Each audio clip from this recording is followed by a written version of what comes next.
Time for the news. The President of the Republic, Mr. Abdelmajid Tebboune, bade farewell to Pope Leo XIV at Houari Boumediene International Airport here in Algiers at the end of his official visit to Algeria. As the war in Sudan enters its fourth year amid shifting global attention to other conflicts, an international conference is being held in Berlin today to mobilize support and funding for urgent humanitarian projects, coinciding with the third anniversary of the outbreak of the conflict between the Sudanese army and the paramilitary rapid support forces. The Secretary-General Antonio Guterres reiterated that there is no military solution to the conflict in the Middle East, calling for restraint, responsibility, and diplomacy over escalation, saying it's highly probable that talks to end the Israel-US war on Iran will resume.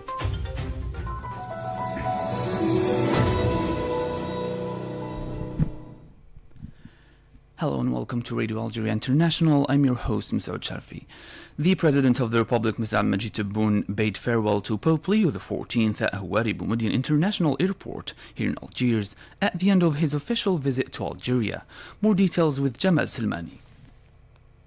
After listening to the national anthems of the two countries, the President of the Republic and Pope Leo XIV reviewed detachments from the different forces of the National People's Army, which paid them honors. The President greeted the delegation accompanying Pope Leo XIV, while the Sovereign Pontiff greeted the senior officials of the state before leaving Algeria at the end of an official visit he had begun on Monday at the invitation of President Abdelmajid Tebboune. The Pope's official visit to Algeria constituted a landmark event in consolidating Algeria's position as a land for promoting and enhancing human values of peace, dialogue, and coexistence across the world. Throughout the visit, Algeria attracted global attention as a country promoting peace, stability, coexistence, and dialogue amid growing global tensions and challenges requiring joint efforts and wisdom. While Pope Leo XIV's visit under the slogan "Peace be upon you" embodied Algeria's role in promoting peace, solidarity,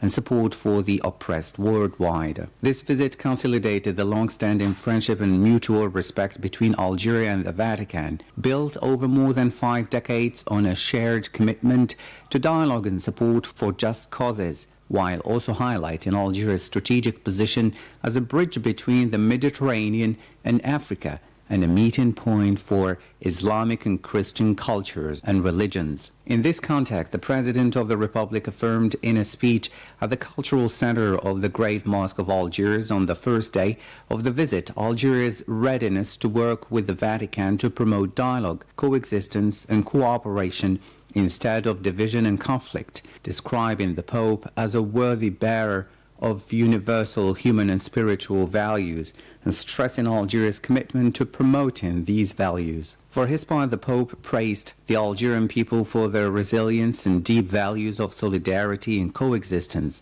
noting that Algeria's experience gives it a strong role in promoting justice and global understanding, stressing at Riyad al-Fath that Algeria, strong in its roots and youth, is a meeting point of cultures and religions capable of contributing to stability and dialogue in the Mediterranean and beyond. The President of the Republic granted the Pope an official reception at the Presidency, where they held private talks and exchanged symbolic gifts before Pope Leo XIV visited several facilities of the Great Mosque of Algiers, toured its religious and cultural spaces, and signed the Golden Register, and later visited the Basilica of Notre-Dame d'Afrique in Algiers, where he presided over a ceremony.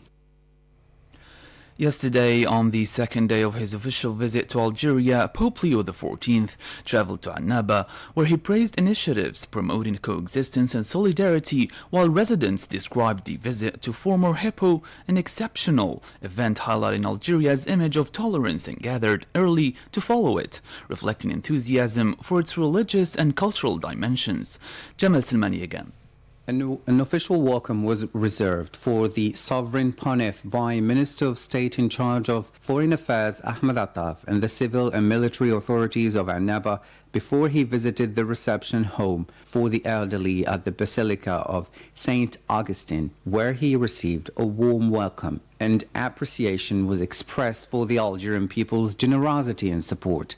Pope Leo XIV expressed his joy at being in a place symbolizing love, solidarity, and fraternity, saying his presence embodies hope and praise in humanitarian initiatives reflecting human coexistence. He stressed that God is close to the humble and the little ones, not to the proud or violent, and that his kingdom of love and peace is built through daily acts of service, friendship, and solidarity, while his heart is wounded by wars, injustice, and violence. Thank you, Monsignor Defarge, for your words, your touching words. Having listened to you and seeing your presence here amongst our elderly brothers and sisters, it is natural to praise God and give thanks to Him. I think that the Lord, looking down from heaven upon a house like this, where people strive to live together in fraternity, would say there is hope. Yes, because God's heart is torn apart by wars, violence, injustice, and lies. But our Father's heart is not with the wicked, the arrogant, or the proud. God's heart is with the little ones, with the humble. And with them He builds up His kingdom of love and peace day by day,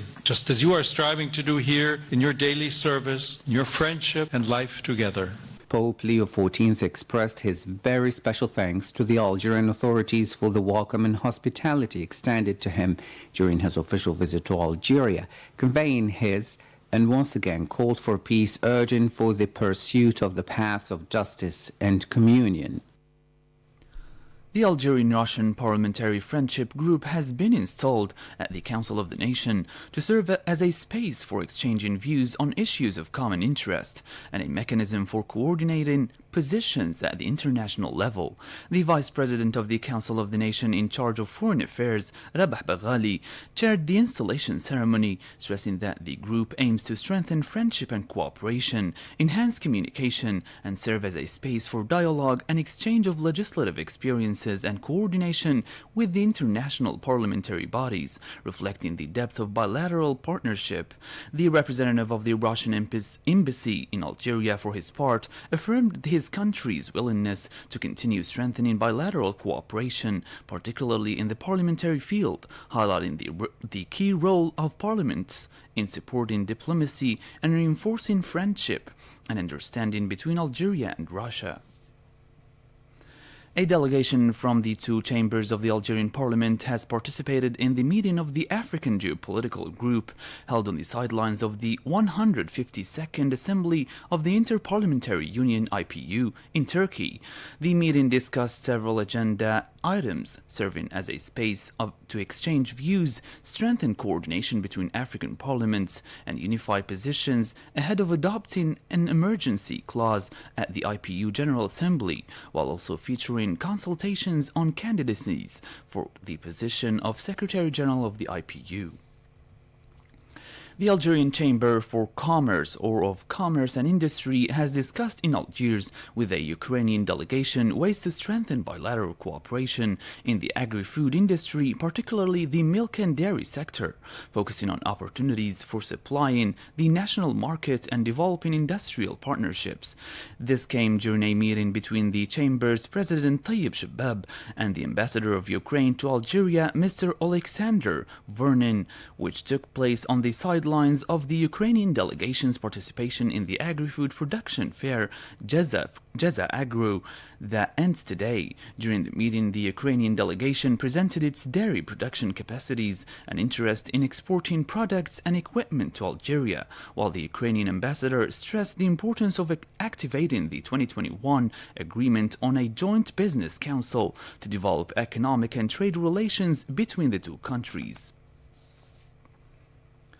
The CEO of Sonatrach Group, Nordin Daoudi, has received a delegation from the Ministry of Foreign Affairs of Korea, led by the Deputy Minister in charge of Economic Affairs and Special Envoy of the Minister, Park Jong-un, with whom he examined ways to strengthen commercial relations in the hydrocarbon sector. During this meeting, both sides discussed commercial relations, including Sonatrach's deliveries of crude oil and petroleum products, particularly naphtha, and the possibility of medium and long-term contracts, recalling the March agreement with South Korea's S-Oil. The two sides examined South Korean expertise in technologies of interest to Sonatrach, including upstream oil and and gas and oil field services, and agreed to establish a platform for exchange and dialogue to explore partnership opportunities, strengthening relations, and opening new prospects for cooperation in the hydrocarbon sector. Now to Sudan, where the war is entering its fourth year with international attention focused on other conflicts. A conference is being held today in Berlin, Germany, with the aim of bringing back some attention to help fund urgent projects. More details with Jamal Silmani. Wednesday also marks the third anniversary of the conflict between the Sudanese army and the paramilitary rapid support forces. During a UN Geneva press briefing, Jens Lerck for the Office for the Coordination of Humanitarian Affairs, OCHA, read a statement by Tom Fletcher, the UN humanitarian chief, who said that nearly 34 million people, almost 2 out of every 3 people in the country, needed humanitarian support. Nearly 34 million people, or almost 2 out of every 3, need humanitarian support. It is the world's largest humanitarian crisis. Hunger is tightening its grip as the lean season is approaching. Hundreds of thousands of children are acutely malnourished and millions are being deprived of an education. Women and girls are facing systemic and brutal sexual violence. Millions have been driven from their homes across Sudan and beyond its borders, with entire communities emptied and families uprooted time and again. The risk of wider regional instability remains very high. Last year, humanitarians reached 17 million people with vital support. We pay tribute to the courage of these frontline workers. This year, we aim to support 20 million people. We need action now to stop the violence, protect civilians, ensure access to communities in greatest danger, and funding for the response. Grim anniversary marks another year when the world has failed to meet the test of Sudan. For his part, World Food Programme Director of Emergency Preparedness and Response, Ross Smith, speaking from Rome, stated that 3 years since the war had erupted in Sudan, the crisis continued to deepen without an end in sight. This week marks 3 years since the civil conflict erupted in Sudan, and it remains the world's largest humanitarian emergency. It's a crisis that continues to deepen with no end in sight. We are 2 years into a famine in parts of the country, and this is simply unacceptable in this day and age. Millions of Sudanese are trapped in a daily struggle to secure food, safety, basic dignity. Families have exhausted every coping mechanism. Parents are skipping meals so the children can eat, and children are going hungry. Communities have been uprooted again and again, often fleeing with nothing and displacing multiple times. Violence, displacement, and economic collapse grind on in Sudan with no end in sight. For us, for the World Food Programme, it is our most complex and demanding operation in the world. Our teams are operating amid active conflict, shifting front lines, bureaucratic hurdles, and severe access constraints. 5 non-governmental organizations have warned of the serious humanitarian situation in Sudan, calling for an urgent international response. The Secretary-General Antonio Guterres reiterated that there is no military solution to the conflict in the Middle East, calling for restraint and responsibility, diplomacy over escalation, and a renewed commitment to international law. The UN chief spoke to reporters in New York before heading to The Hague to make the 18th anniversary of the International Court of Justice (ICJ), stressing that the UN's message is that international law is indispensable. On the conflict in the Middle East, the Secretary-General reiterated that there is no military solution to this crisis. A message that international law applies to all states without exception and that respect for its rules is not optional. A message that in a world moving toward greater fragmentation and sharper power competition, international law is indispensable. Without it, instability spreads, mistrust deepens, and conflicts spiral out of control. This applies everywhere, and it applies urgently to the conflict in the Middle East. There is no military solution to this crisis. Peace agreements require persistent engagement and political will. Serious negotiations must resume, and the ceasefire must be preserved and extended as necessary. International navigational rights and freedoms, including in the Strait of Hormuz, must be respected by all parties. It's time for restraint and responsibility. It's time for diplomacy over escalation. And it's time for a renewed commitment to international law. Regarding the resumption of the US-Iran talks initiated by Pakistan, the UN Secretary-General told reporters it's highly probable that talks to end the US-Israel war on Iran will resume. He spoke after meeting with the Deputy Prime Minister of Pakistan. In relation, I have to say that I consider essential that these negotiations go on. I think it would be unrealistic to expect to such a complex problem, long-lasting problem, could be resolved in the first session. So we need negotiations to go on, and we need a ceasefire to persist as negotiations go on. The indication we have is that it is highly probable that these talks will restart. I had today a meeting with the Deputy Prime Minister of Pakistan, and I want to take profit of this occasion to express my enormous admiration to Pakistan for the very important initiative that Pakistan has been assuming in order to bring peace to the Middle East. That was the UN Secretary-General Antonio Guterres. The United Nations Office for the Coordination of Humanitarian Affairs, OCHA, has warned of the increasing risk of disease outbreaks in overcrowded displacement camps in the Gaza Strip, stressing that the continued deterioration of living conditions is directly contributing to the worsening health crisis among the population. More details with Jamal Silmani. In a statement, OCHA said that humanitarian partners had observed the spread of skin diseases among residents in hundreds of camps, along with a widespread infestation of rodents and pests, further complicating the health situation and threatening the spread of additional diseases. The statement indicated that humanitarian agencies are making efforts to combat pests and improve health conditions within the camps, but they face significant challenges, most notably limited supplies and restricted access to affected areas.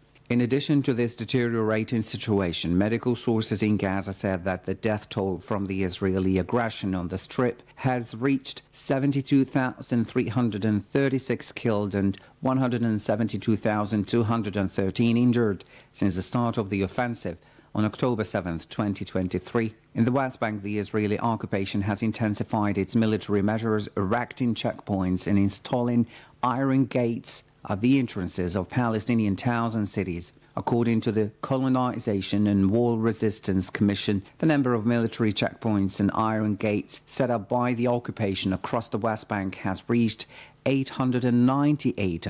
This includes 18 gates installed since the beginning of 2025 and 146 gates erected after October 7, 2023.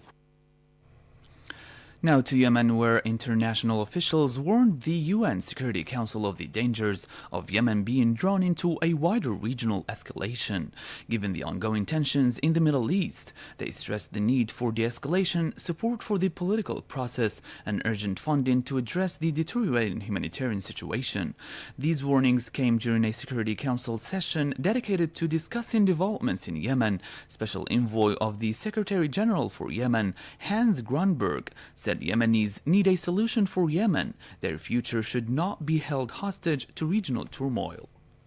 Mr. President, the way forward for Yemen's peace process is not without challenges. Every escalation in the region deepens the trust deficit between the parties and the concerns with which Yemen is viewed from beyond its borders. But Yemenis need a solution for Yemen. Their future should not be held hostage to regional turmoil. An inclusive political process remains the only viable path to durably resolving the conflict, delivering a secure and prosperous future for Yemenis, and providing the guarantees that the region and the international community need, including on freedom of navigation in the Red Sea and the Gulf of Aden. For her part, the Director of Operations and Advocacy, Office for the Coordination of Humanitarian Affairs, OCHA, Ida Morsunu, gave alarming figures saying that the women, children, are the most affected in Yemen. You have been listening to Radio Algeria International. Stay tuned.